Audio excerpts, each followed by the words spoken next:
Bonjour, bienvenue sur ma chaîne pour la lecture de vos énergies pour la semaine du 12 au 18 juillet. J'espère que vous allez bien, que vous avez bien entamé votre mois de juillet, que tout va bien pour vous. On va aller voir les énergies donc pour cette semaine du 12 au 18. On va commencer par les énergies générales qui, comme d'habitude, vont se déposer sur nous un peu comme une onde, mais dont nous ne serons pas forcément responsables, mais que nous allons quand même plus ou moins fortement ressentir. Et ce qu'on va plus ou moins fortement ressentir cette semaine, c'est que la vie change, la vie bouge, la roue de fortune est en place. Elle ne demande qu'à être vraiment aidée à être réactionnée. Donc là, quelque chose se modifie. Alors, pour ceux qui étaient en haut, vous allez redescendre en bas. Pour ceux qui étaient en bas, vous allez remonter en haut. C'est basique. Simple et efficace.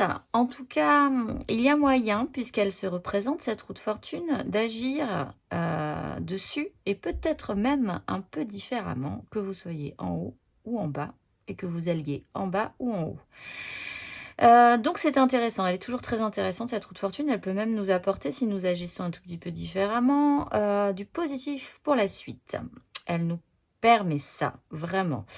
Ce qui se joue de manière sous-jacente là-dessus, c'est la 8 de coupe. Donc là, ça se joue dans l'émotionnel, il y a peut-être une bascule à faire émotionnelle. On quitte des choses émotionnellement qui ont été très bien, mais qui ne nous apportent peut-être plus rien. Cette démarche peut potentiellement être pénible, mais elle est aussi désirée, je pense. Si on a la force de se relever et de se remettre en marche pour aller vers traverser des montagnes et se réactionner pour aller chercher la coupe qui nous va, c'est qu'on a bien compris que là, nous ne pouvions plus rester plus longtemps à regarder ces coupes qui sont quand même un peu vides, même totalement vides, bien rangées, c'est bon, c'est parti, on peut y aller en fait.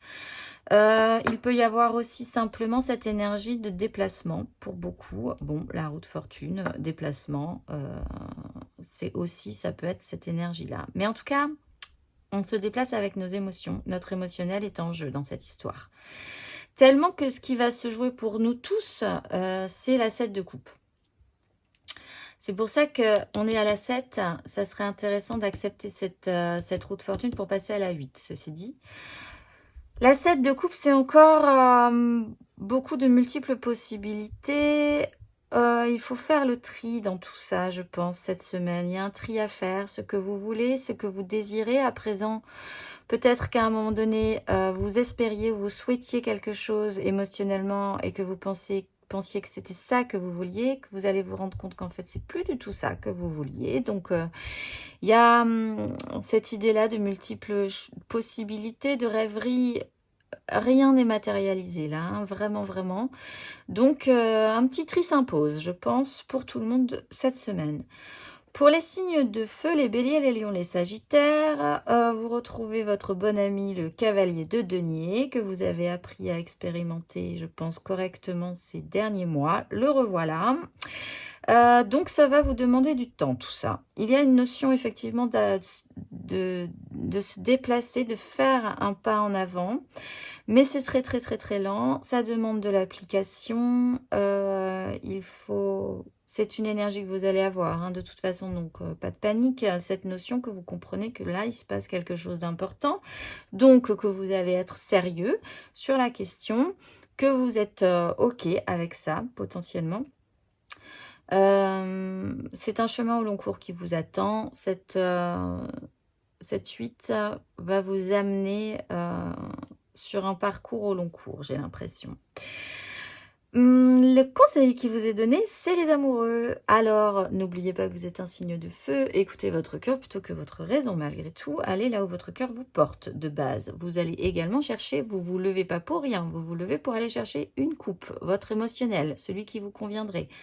Donc, ne vous trompez pas de chemin. Et écoutez votre cœur plutôt que votre raison si vous avez vraiment des grosses décisions à prendre. Pour les signes d'air, les Gémeaux, les Balances et les Verseaux, vous êtes en plein dedans. Vous avez la roue de fortune. Chez vous, ça se réactive sérieusement.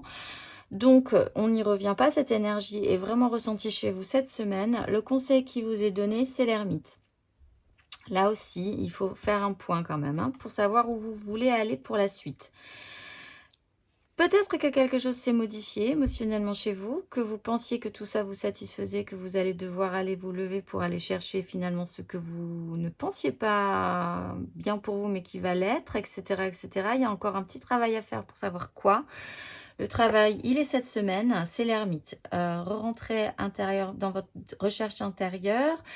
Ne dites pas forcément à tout le monde ce que vous êtes en train de faire également. Agissez plutôt que de dire aussi. Montrez l'exemple, peut-être, pour certains. Sur cette route fortune, c'est peut-être vous qui devriez impulser une nouvelle façon de faire par rapport à ça et les gens vous suivront potentiellement, plus que si vous expliquiez ce que vous étiez en train de faire. Mais intérieurement, ça vous demande quand même de réfléchir sérieusement à la question pour allumer les lumières et pour pouvoir repartir pour la suite.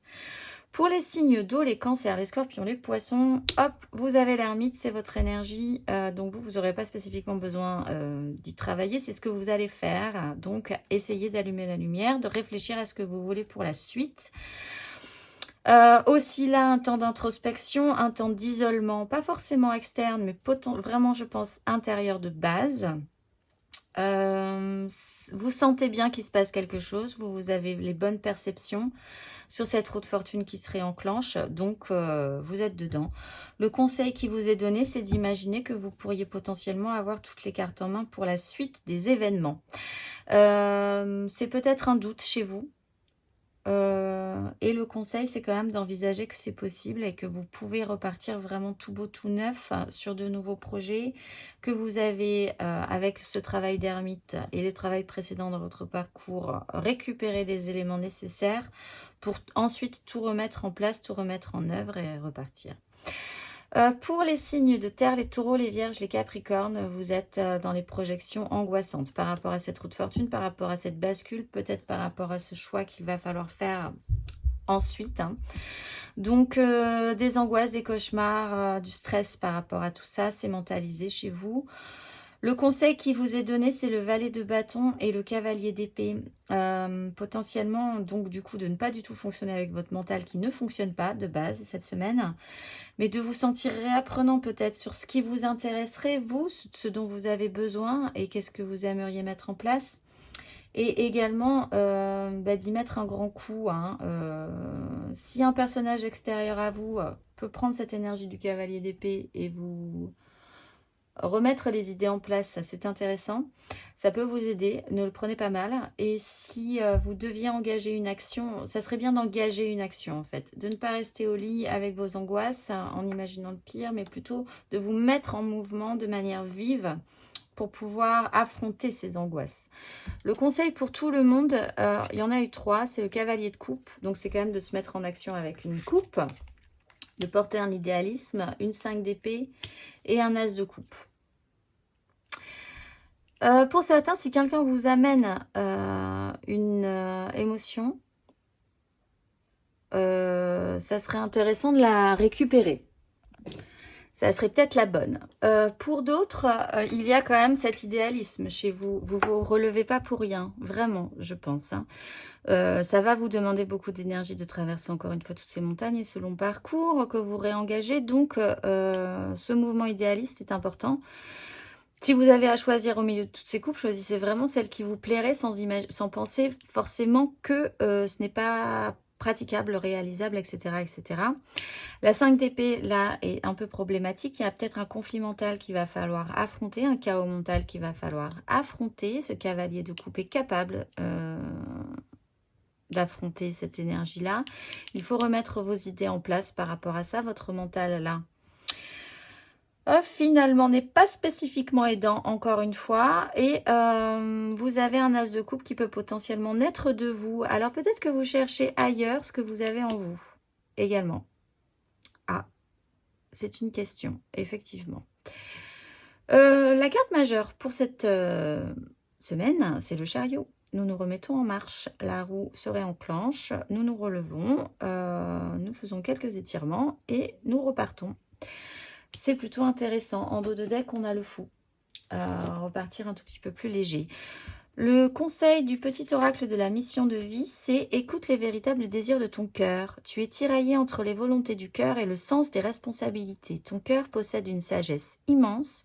C'est ta connexion au divin. Ose lui faire confiance et il te mènera vers le succès. » Voilà, tout est dit. Réfléchissez-y cette semaine. Je nous souhaite donc une excellente semaine du 12 au 18 juillet et je vous dis à la semaine prochaine.